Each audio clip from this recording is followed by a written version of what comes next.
My name is Subway Doodle, and I'm an artist who lives in Brooklyn, New York. 7 years ago, I bought my first iPad. I started to use it as a sketchbook. I would spend my commute on the train from Brooklyn to Manhattan drawing whatever came to mind. And then one day, I walked onto the train and I took a picture with my iPad and I started drawing over the picture. It was kind of an aha moment. And then I discovered Instagram, and to me, Instagram just seemed like the perfect medium for me to post my drawings, and surprisingly took on a life of its own. The characters I create are, in a sense, manifestations of what I would experience as an everyday New Yorker. A lot of times my work is subtle commentary on subway etiquette to just the type of people you see around the city. You know, they're manspreading on the subway, and I think a lot of people can relate to those frustrations, so they find that work very entertaining.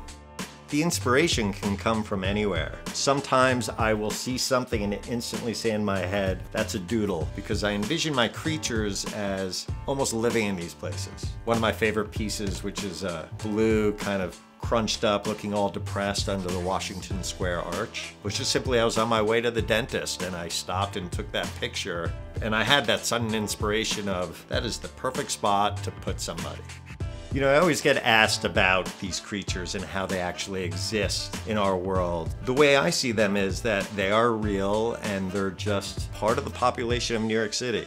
These days in the art world, you see a complete mashup of pop culture and cartoons and art all melding together. I look at my work now and I see that total confluence of the cartooning meeting the fine art techniques. I really think a lot about, when I put my characters in an environment, how is the light going to affect that character? How is reflected light going to affect that character? And how can I make them feel like they really belong in that world? People always ask me why I draw monsters, and the simple answer to that is I've been drawing monsters and weird creatures my entire life. So the reality is I'm really just still drawing what I drew when I was a kid, sitting in the back of the classroom, not paying attention to class, just doodling in my notebook and coming up with things that are much more interesting than social studies or math.